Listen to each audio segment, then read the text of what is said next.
Greetings, my brothers and Hello. sisters. Welcome once again on this beautiful Saturday afternoon. A little chilly here in Georgia. A little.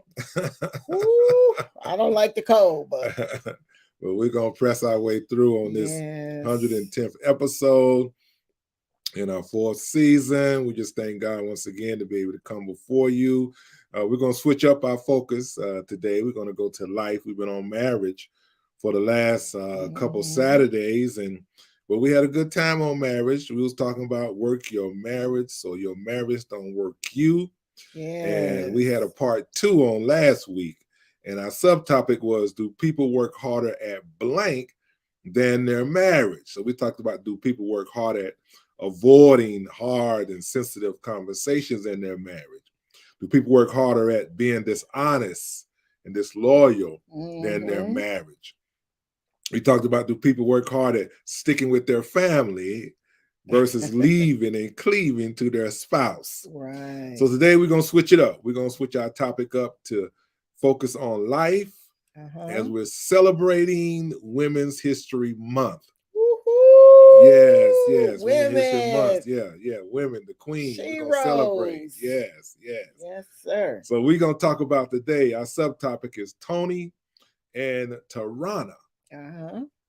Not Tony, and I'm trying to think about the other. Oh, Tamar. Yeah, Tamar Braxton. Not the Braxtons, but Tony and Tarana, 2 influential African-American women who changed the course of American history. Get ready, y'all. Get ready. This was exciting this week to do research on a woman that I had never heard of. So we'll enlighten you with a legendary and then someone that maybe you haven't heard of as well. But before we get started, we definitely want to give a shout out to our fellow podcasters here on BS3 Network. Oh, yes. We are not, on this journey alone. There are so many of us on this network.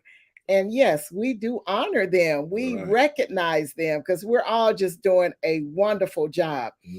Now, if you are interested in getting started, our son, we call him Mr. Podfather and Mr. Podcaster. And, I call him Boss Man too. But, he is our leader that works tirelessly day in and day out. In addition to that, and making sure this network is operating on a level of excellence, he also offers coaching. Now that information is on your screen. We'd love to have you here at BS3 Network. But if not, he is that type of leader that he could teach you and get you started and move you along your way. So reach out to him. We are also on Roku TV. We'll have a slideshow in a minute that'll give you a highlight of BS3, but that's our link. If you haven't uploaded and viewed all this content that's available for you and every member of your family, please do so. And last but not least, reach out to us at Sudds-R-Us Podcast. We'd love to hear from you. Kudos, suggestions, possible topics. Send us an email. We are ready to hear from you. Without further ado, we want to recognize our son. Thank you, son. He's got a little advertisement up there. Okay, sir.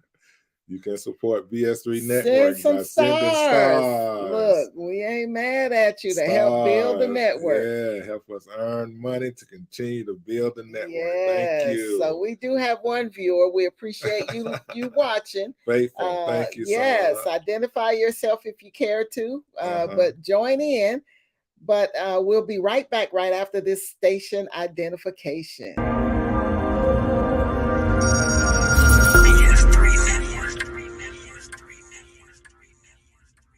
BS3 Network, changing the way you watch TV.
right. All right. So our first influential African-American woman who changed the American landscape is Shelley Anthony Wofford Morrison. Born as Shelley Ardelia Wofford in February 18th, 1931, passed away August the 5th, 2019, better known as Toni Morrison. There she is. There she is. Toni Morrison, who was an African-American novelist. She also was the first novel, The Bluest Eye, was published in 1970.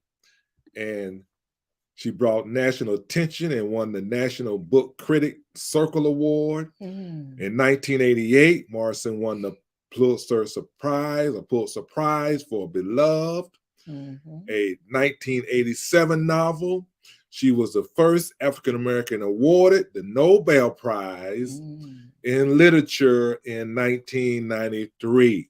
Wow. So as we celebrate and honor her today for her amazing accomplishments and contributions that influence the African-American culture, we also just want to share with you some of the interesting facts about her and her family that you may not have heard about. So she was born Shiloh Ardelia Wofford, and she was the second of 4 children from a working family, Black family in Lorain, Ohio, to Ramah, Nay Willis, and George Wofford. Her mother was born in Greenville, Alabama, and moved north with her family as a child. She was a homemaker, a devout member of the African Methodist Episcopal Church. She was a strong woman of faith that really influenced her daughter. Now, her father, George Wofford, grew up in Cartersville, Georgia, which is about 34 miles north of where we are right now in Douglasville. Now, when he was 15 years old, a group of white people lynched 2 African-American businessmen who lived on his street. And Toni Morrison later said he never told us that he actually seen the bodies, but he had seen the actual bodies. And that was too traumatic for a young man at 15 years old.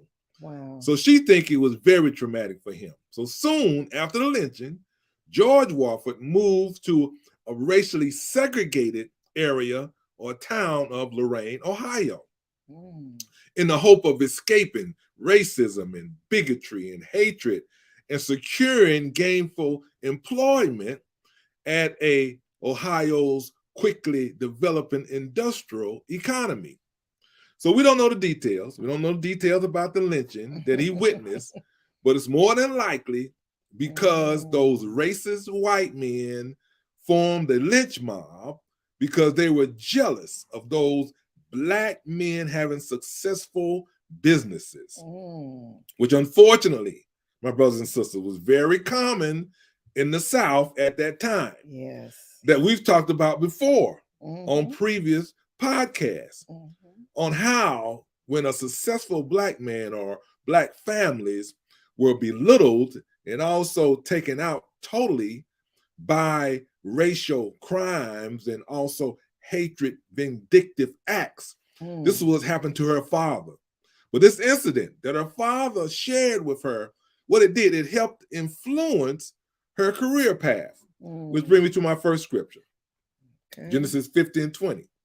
It says, "But as for you, ye thought evil against me, but God meant it unto good to bring to pass. It is this day to save much people alive." So what she experienced, or what her father experienced, and he shared with her in detail, helped to influence her career path. Now, her father, George Wofford, he worked odd jobs as a welder for U.S. Steel, but he was traumatized by this experience of racism as a young man in Georgia. In 2015 interview, Toni Morrison said her father hated white people. Wow. So much that he would not allow them to come into their house. So when Chola Ardelia, I'm going to use her government name, when she was about 2 years old, her family's landlord set the house that they were living in on fire while they were in the house because her parents couldn't afford to pay the rent, which was mind-boggling to us. Does that make sense? Why would you burn down your own property because the tenants wasn't able or didn't pay the rent? So we were talking about this, and he said, well, maybe here's a couple of our options.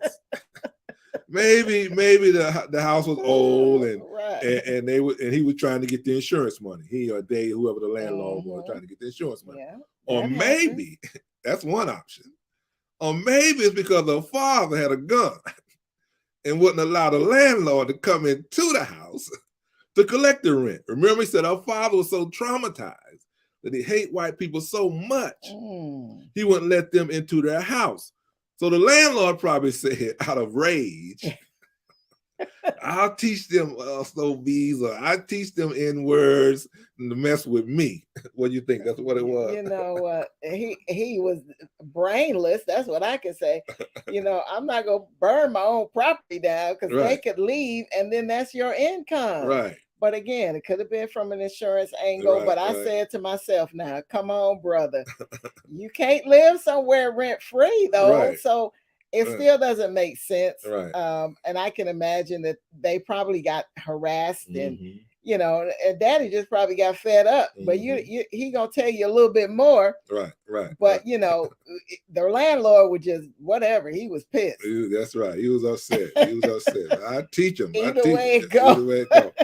But now listen to this. She said I had a little bit more. Now her family responded to what she called this bizarre form of evil by laughing at the landlord rather than falling into despair. Now that's probably when he wanted to set it on fire. Right. After they laughed, he like, oh, y'all gonna laugh and don't pay your rent too? So Morrison later said her family's response is demonstrated how to keep your integrity and calm your own life in acts of such monumental crudeness. Which brings me to my next scripture, Psalms 27, 1 and 2. Wow. It said, the Lord is my light and my salvation, one of my favorites. Whom shall I fear? The Lord is the strength of my life. Whom shall I be afraid? When the wicked, even my enemies and my foes, came upon me to eat up my flesh, they stumble and fail. That's what's happening. So I can kind of picture they must have been laughing when they was putting the fire out. He probably had to put his own fire out. So Toni Morrison's parents instilled in her a sense of pride in her heritage and language through telling traditional African-American folk tales and ghost stories and singing songs. Morrison also read frequently as a child. Among her favorite authors were Jane Austen and Leo Tolstoy. So she became a Catholic at the age of about 12 and took the baptismal name Anthony after the Anthony of Padua, which led to her nickname Toni. That's how she got her nickname Toni. Now, he was a Portuguese Catholic priest and friar of the Franciscan order. He was born and raised by a wealthy family in Lisbon, Portugal, and died in Padua, Italy. Noted by his contemporaries for his powerful preaching, expert knowledge of the scripture, and undying love and devotion to the poor and the sick. He was one of the most canonized saints in church history, being canonized less than a year after his death. So she took on that name of Anthony, which brought her the fame of Toni Morrison. Here's my last scripture. Matthew 5, 43 to 45. It says, ye have heard that it has been said that thou shalt love thy neighbor and hate thy enemy. But I say unto you, love your enemies. Bless them that curse you. Do good to them that hate you. And pray for them that despitefully use you and persecute you, that ye may be the children of your Father, which is in heaven. For he maketh his sun to rise on the evil and on the good, and sendeth rain on the just and on the unjust. So she attended Lorraine High School, Shola Ardelia, which was the debate. She was part of the debate team, the yearbook staff, and then she was also in the drama club. In 1949, she enrolled in Howard University in Washington, D.C., seeking the company of fellow Black intellectuals. But it was while at Howard University in D.C. that she encountered racial segregation in restaurants and on buses for the first time. So Shola Ardelia graduated from Howard University in 1953 with a BA degree in English. She earned a master's degree in American literature from Cornell University in 1955. Now, while teaching at Howard University from 1957 to 1964, she met Harold Morrison, a Jamaican architect who she married in 1958. She took his last name and became known as the famous Toni Morrison. Wow. Their first son, Harold Ford, was born in 1961, and she was pregnant when she was pregnant with her second son. Harold divorced. They got divorced in 1964. Her second son was Slade Kevin. He was born in 1965. Morrison began working as an editor at L.W. Singer Company, a textbook division of Random House in Syracuse, New York. She moved with her sons as her career took her to different positions in different places.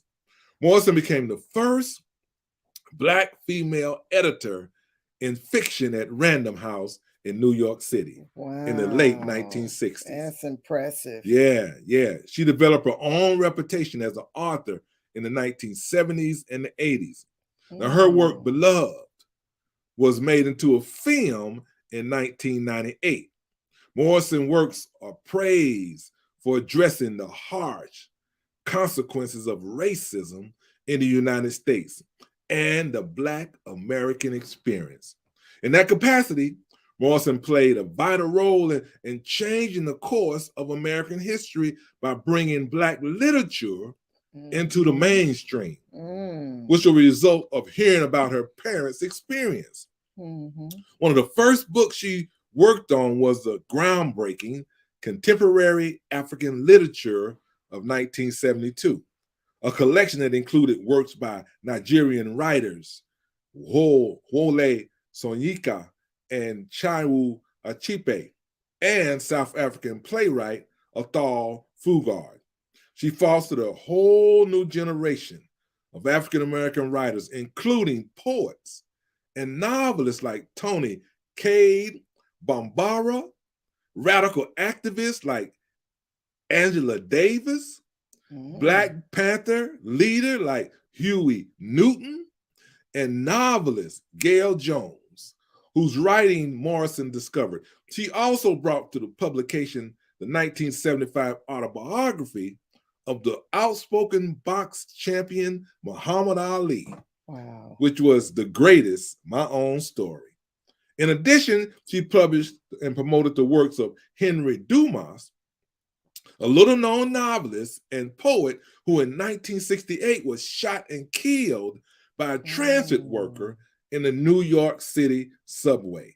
In 1983, Morrison left publishing to devote more time to writing while living in a converted boathouse on the Hudson River in Yak, New York. She taught English at 2 branches of the State University of New York and at Rutgers University, New Brunswick campus. In 1984, she was appointed to Albert Schweitzer Chair in the University of Albany.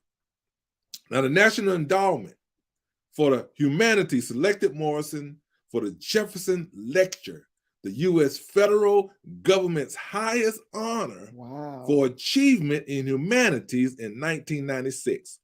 She was honored with the National Book Foundation Medal of Distinguished Contributions to American Letters the same year. President Barack Obama presented her with the Presidential Medal of Freedom on May 29, 2012. She received the Penn Saul Bellow Award for Achievement in American Fiction in 2016. Morrison was inducted into the National Women's Hall of Fame in 2020. Wow. In 1977, American Academy and Institute of Arts and Letters award her. In 1982, Ohio's Women Hall of Fame inducted her. In 1986, New York State Governor Arts Award she received. In 1988, the Robert F. Kennedy Book Award she received. In 2021, she was featured on Cleveland in the Reason mural in downtown Cleveland, Ohio, which other notable Cleveland area figures would also recognize. In 2023, she was featured as a U.S. Postal Service Forever Stamped, designed by art director Ethel Kessler, which photographed by Deborah Feingold. And nominations, Grammy Award for Best Spoken Word Album for Children in 2008. And it was Who's Got Game? The Ant or the Grasshopper? The Lion or the Mouse? Poppy or the Snake? That's just to name a few out of 56 awards that she received.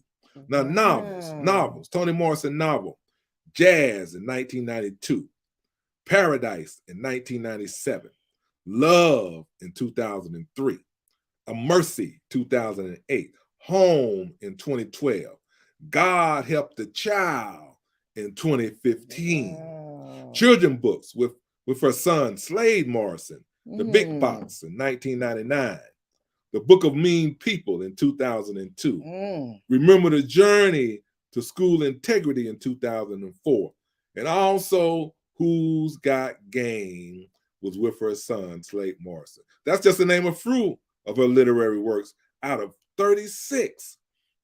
Her son Slade Morrison died of pancreatic cancer on December 22nd, 2010. When Morrison was halfway through writing her novel, Home. She stopped work on the novel for a year or two before completing it, but that novel was published in 2012. Oh my God. Now, let me give you a little context, because there was a little controversy in 2008 because Democratic primary campaign, during the primary campaign, Morrison stated to the Time magazine, but people misunderstood that phrase that she said Bill Clinton was the first Black president. Now, she said that I was deploring the way in which President Clinton was being treated vis-a-vis the sex scandal that was surrounding him.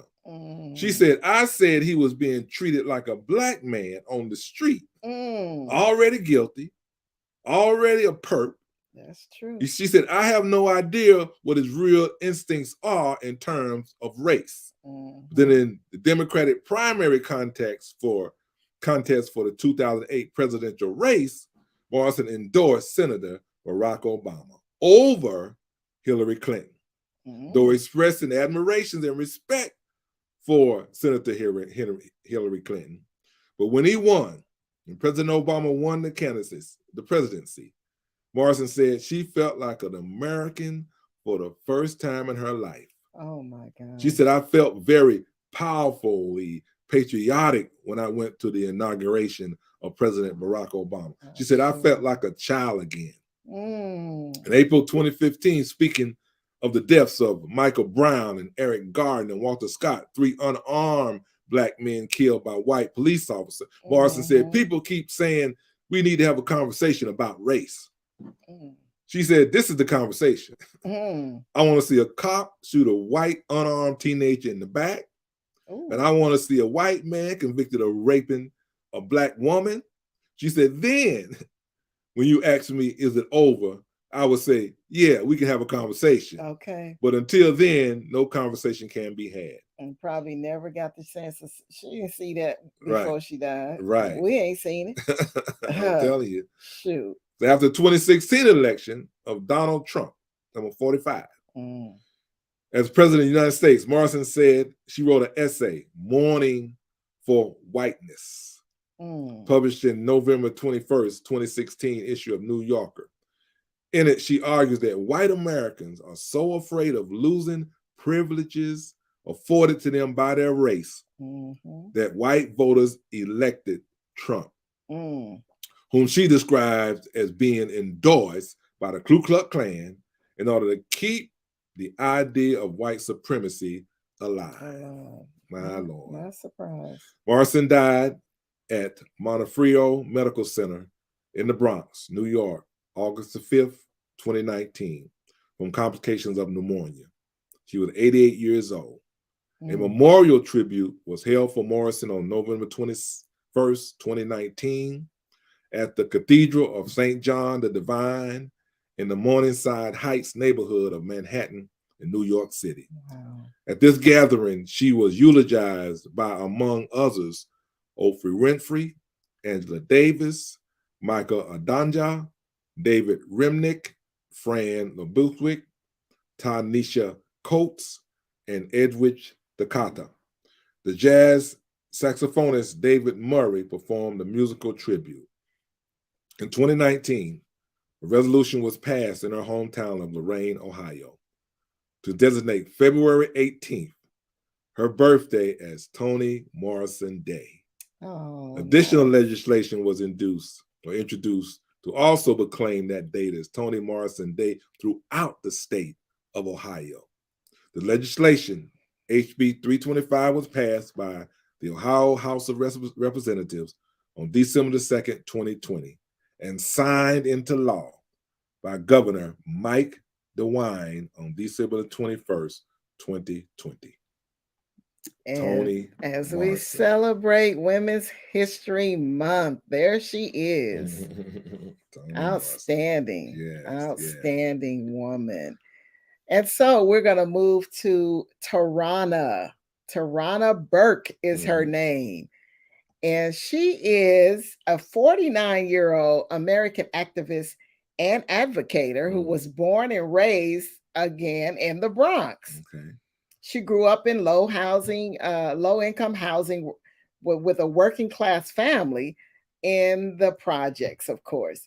And unfortunately, her story is surrounded around the fact that she was raped and sexually assaulted, both as a child at age 7, which is really sad, and as a teenager. So to go a little bit further with Tarana, there's an article that was published September of 2021. Okay. So that describes her attending an annual Father's Day party in her old neighborhood in the Bronx. And guess who she sees? Wow. The man that raped her at age 7. Wow. And as she gazes at him, she says that, she's like, I know he recognizes me. And then I quote, she says, I don't know that I've ever felt this kind of rage. And she also says it's hard to explain what it felt like to see somebody when it felt like they'd ruined her life. Wow. And now, she remembers thinking herself saying, you don't even know me. How dare you not know me? And so she went through that back and forth in her head during this Father's Day event. Right. And her mother, who I discovered did not learn about this until years and years later. Wow. To think that she had to go through that all, in silence. And then her husband was the first person that she ever told about this event. So in the cab ride back home with her mother after this event, her and her mother talked about it. And the mother said, no, he didn't recognize you because you turned out to be a smart, beautiful, accomplished woman, despite him trying to take that from you. What a way to build her up. I love that. So her mother's support transformed that awful experience into one of those top 5 moments for Tarana Burke. And so I'm going to share a little bit more about Tarana and her journey and But there was this whole article just describes, this ordeal that she went to and how she overcame that. But I got to say, thank God for her mother, who supported her through all of this, those violent acts, even at such a young age. And then her mother encouraged her, which kind of reminds me of this scripture in Joshua. And I'm going to read that. This is my command. Be strong and courageous. Yes. Do not be afraid or discouraged, for the Lord your God is with you wherever you go. I can imagine that with all of that her mother said to her, that this was really, an uplifting, time for her when her mother told her, you know what, he tried to destroy you basically, but you're strong, you're smart, you're courageous. So in her biography, Tarana states that these experiences inspired her to work to improve the lives of girls who also experience similar or extreme hardships. And so even as a teenager, she began improving the lives of young girls living in subpar communities, which reminds me again of this scripture in First Chronicles, chapter 16, verse 11. And it says, seek the Lord and his strength. Yes. Seek his face continually. There is no way that she would have been able to, as a teenager, to be able to endure that and then go forth and encourage other teenagers, even as a matter of fact of her being abused again. So Tarana attended Alabama State and she transferred to Auburn University. All of that in Montgomery, Alabama. It's like, ooh, sister. During her time in college, she became active in organizing press conferences and protests regarding economic and racial injustice. So again, she was still active, still, impressing upon others to have a voice. So Tarana moved to Selma, Alabama in the late 1990s after graduating college. So her career started out, since 1981, she began working with survivors of sexual violence. And in 97, Tarana met a girl in Alabama. Her name was Heaven.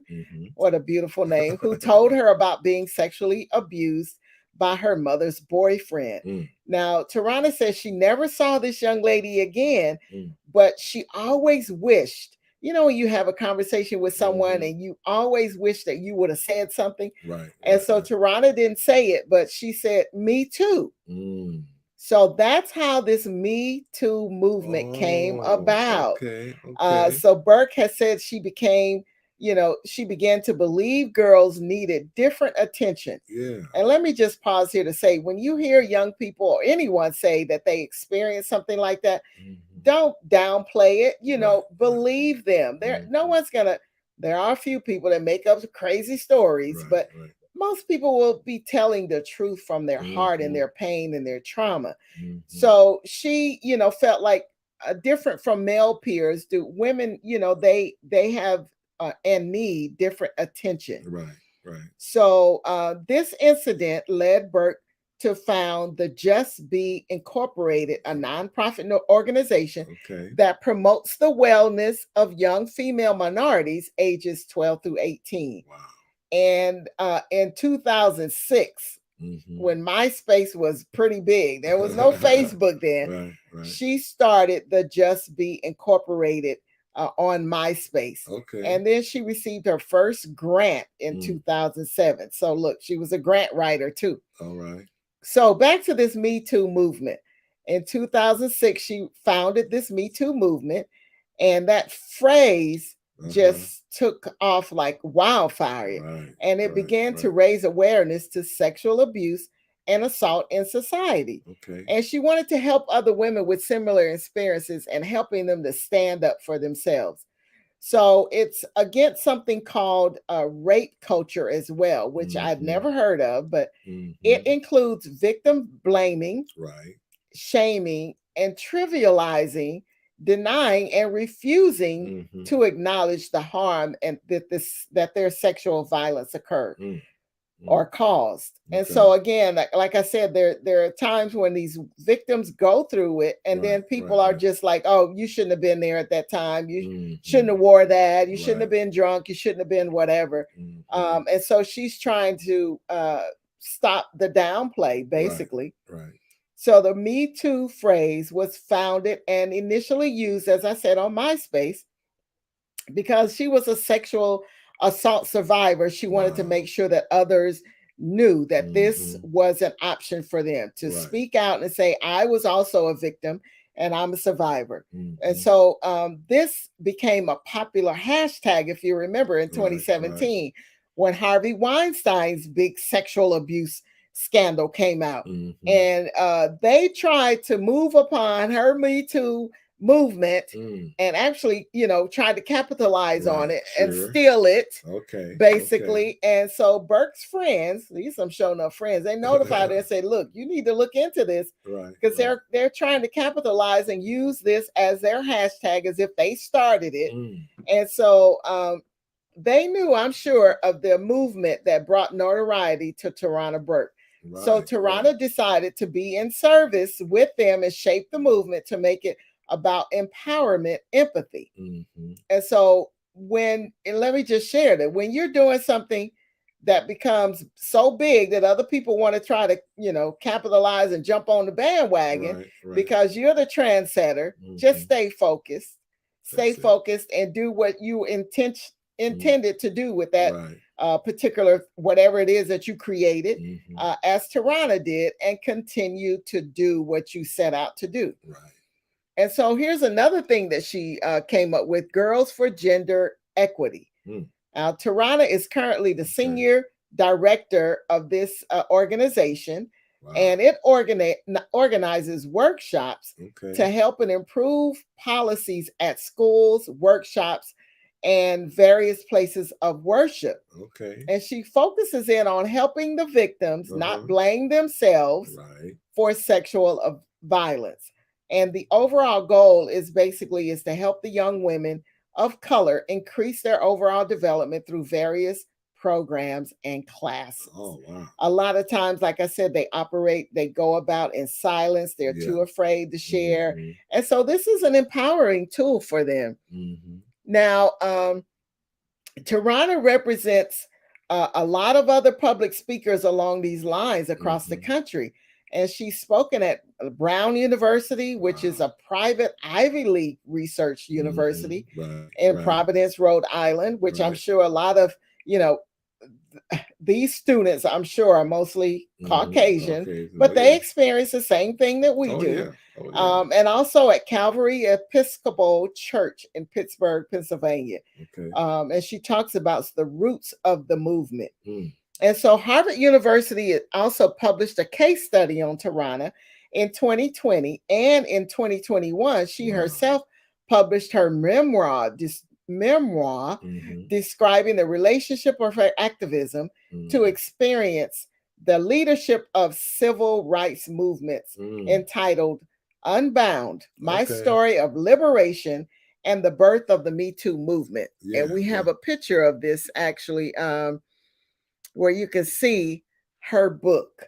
And while writing her book, she references her dependence and faith in God. But the truth of the matter is, and this is a quote, is when I sat down to write my story of this book, it was so much God in it.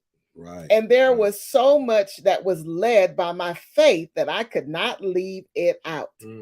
So sometimes in movement spaces, there's a lot of judgment about being a Christian. She's true about that, but she did not deny her faith. And so Tarana also has received a number of honors and awards, including in 2017, she was the Time Person of the Year, Woman of the Year for Time Magazine. She was named among a group of other prominent female activists, and they were dubbed, get this, the Silence Breakers. I love that. So, of course, we're familiar with this annual issue of the magazine that features a person, a group, an idea, or an object that, for better or for worse, has done the most to influence the events of the year. So I love that. And in 2018, she was one of the 100 most influential people of 2018 in the Time magazine. And she attended the 75th Golden Globe Awards as a guest of an American Caucasian actor, Michelle Williams. Wow. Now, I thought this was a Black woman. I had to look her up. But anyway, thank you. Thank you, Michelle. So Burke received the 2018 prize for courage from the Ridenour prizes, which is awarded to individuals who demonstrate courageous defense of the public interest and passionate commitment to social justice. And so this particular award was given in 2018, as well as the Disobedience Award. Now, I kind of had a problem with that. It's like, you're going to get awarded for being disobedient. Right. She was awarded that at the MIT Media Lab, where she was one of 3 women to receive this award. Now, this is, again, very interesting award that awards $250,000, no strings attached prize that recognizes individuals and groups who engage in responsible, ethical disobedience aimed at challenging norms, rules, or laws that sustain society's injustices. Okay, I can get with that. Explain it to me, because disobedience, I don't get with that. She was one of the Voices of the Year Catalyst Award awardee in 2018. A Trailblazer Award in 2019. Wow. And more recently, she was awarded the CBS Production Award, where her book was recognized and published in 2021. Wow. So her book is entitled "You Are the Best Thing: Vulnerability, Shame, Resilience, and the Black Experience." She co-authored that book with another woman and with the publisher being Random House. And so she was also 2022 BBC 100 Women Award. So again, I am so impressed with all that she has done to help other women and men to overcome the experiences that they had with sexual abuse and whatever, gender equality. And one website that they referenced that I didn't put up, but I'm going to say this a couple of times, is the National Sexual Assault Domestic Family Violence Counseling Center. And they can be reached either on their website or more easily, it's 1-800-RESPECT. Wow.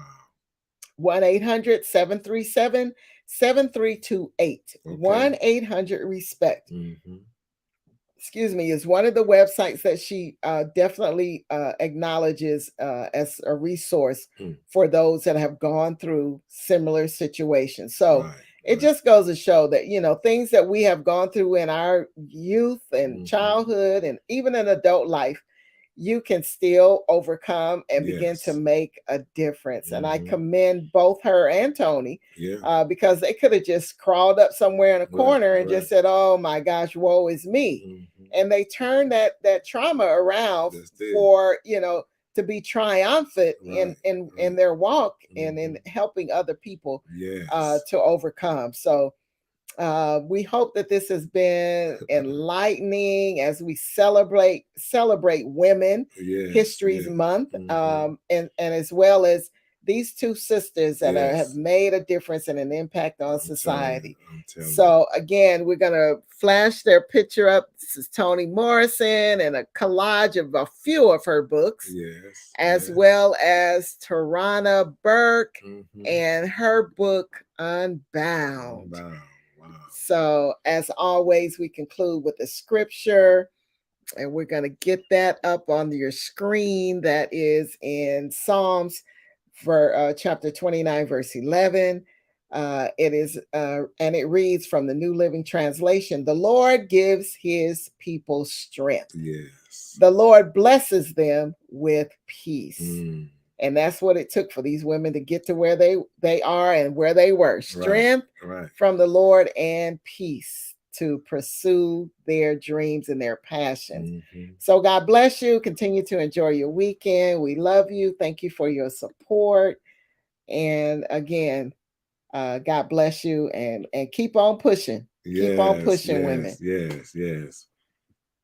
Have a good week. Thank you.